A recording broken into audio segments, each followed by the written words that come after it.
Assalamualaikum warahmatullahi wabarakatuh. Hai, perkenalkan nama saya Iman Putri Ferdi. Saya selaku ketua dari kelompok 4. Nah, di sini kami akan membahas tentang revolusi Indonesia. Sebelum masuk ke materi, teman-teman kelompok saya akan memperkenalkan diri. Hai, nama saya Nabil Syadik. Hai, nama saya Maulana Tasya. Hai, nama saya Deva Sultan. Hai, nama saya Muhammad Garis.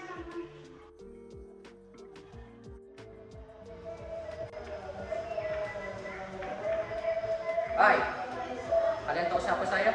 Ya betul, saya Nabil Nabil dan saya akan menjelaskan proses revolusi Indonesia. Euforia kemerdekaan pada tahap ini, rakyat Indonesia merayakan kemerdekaan mereka dengan penuh semangat dan sukacita.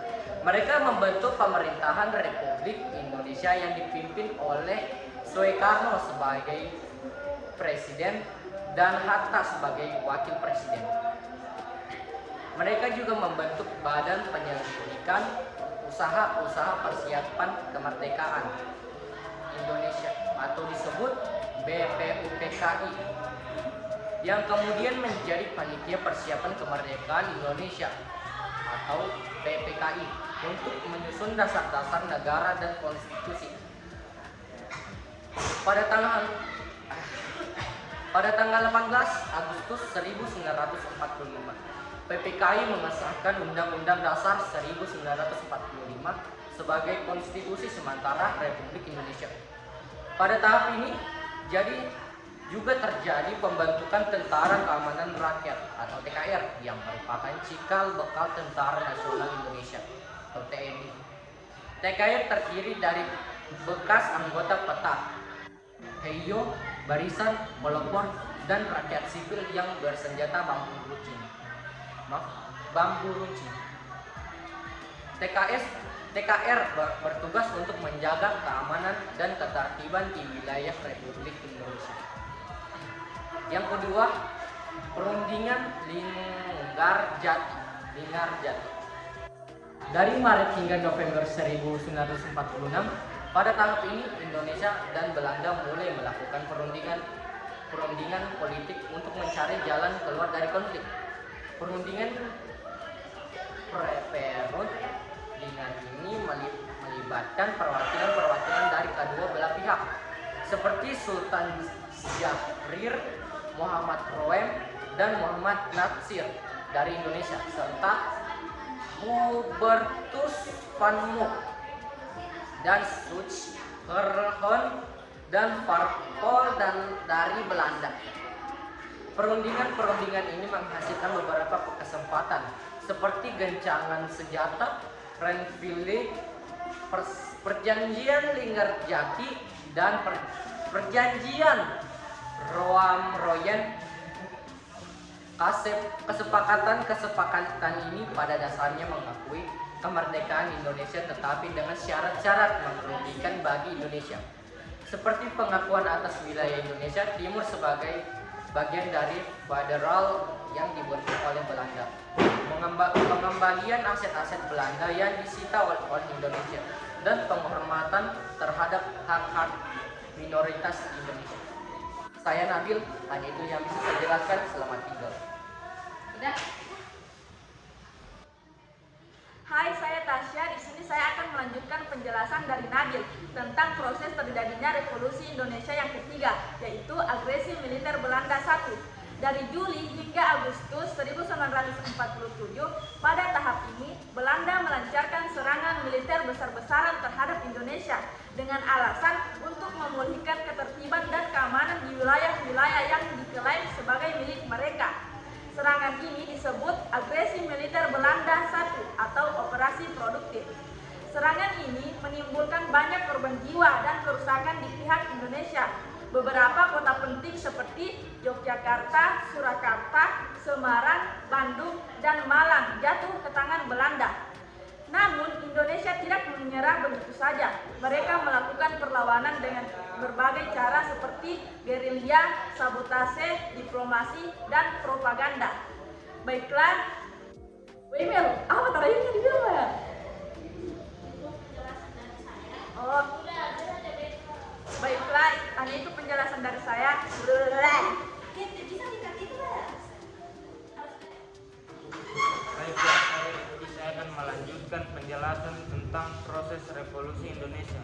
Nah, proses revolusi Indonesia yang keempat yaitu agresi militer Belanda II dari Desember 1948 hingga Januari 1949. Pada tahap ini, Belanda kembali melancarkan serangan militer besar-besaran terhadap Indonesia dengan alasan untuk mengakhiri konflik dan membentuk negara federal di Indonesia.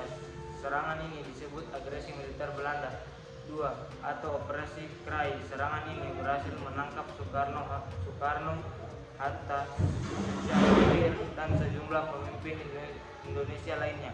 Belanda juga menguasai ibu kota Republik Indonesia, Yogyakarta, dan mengangkat pemerintah boneka yang disebut Republik Indonesia Serikat.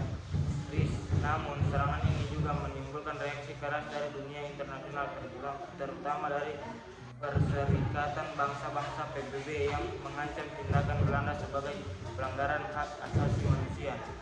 Pada tahap ini Indonesia tidak menyerah begitu saja. Mereka melakukan perlawanan dengan berbagai cara seperti gerilya, sabotase, diplomasi, dan propaganda. Beberapa tokoh yang berperan penting dalam perlawanan ini antara lain adalah Muhammad Hatta, Sultan Syahrir, Muhammad Natsir, Tan Malaka, Sudirman, Nasution, dan Karyosuwiryo.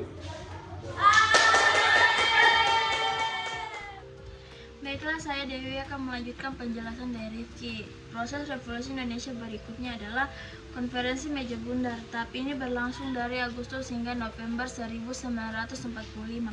Pada tahap ini Indonesia dan Belanda melakukan konferensi politik di Den Haag, Belanda, untuk menyelesaikan masalah-masalah yang belum terselesaikan. Konferensi ini melibatkan pihak ketiga, yaitu PBB yang bertindak sebagai mediator. Konferensi ini menghasilkan beberapa kesepakatan penting, seperti pengakuan kedaulatan Republik Indonesia Serikat oleh Belanda pada tanggal 27 Desember 1949. Kemudian diserahkan kepada Indonesia dalam waktu 1 tahun pembayaran hutang perang oleh Indonesia kepada Belanda sebesar 4,5 miliar gulden dan pembentukan Uni Indonesia Belanda sebagai bentuk kerjasama antara kedua negara. Dampak revolusi kemerdekaan Indonesia dapat dilihat dari berbagai aspek, yaitu politik. Dari segi politik, revolusi kemerdekaan Indonesia berhasil mempertahankan kemerdekaan dan kedaulatan bangsa Indonesia dari upaya penjajahan kembali oleh Belanda dan sekutu.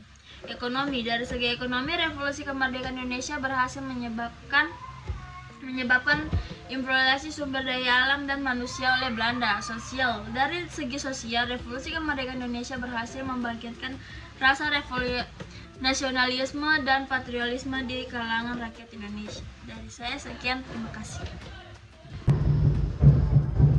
Baiklah, saya akan mulai dari latar belakangnya.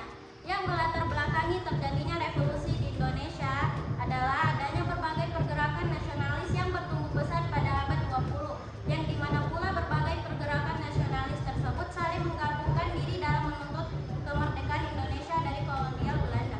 Kemudian pada tahun 1942, Jepang menginvasi dan menduduki Indonesia, menggantikan Belanda sebagai penjajah baru selama 3,5 tahun.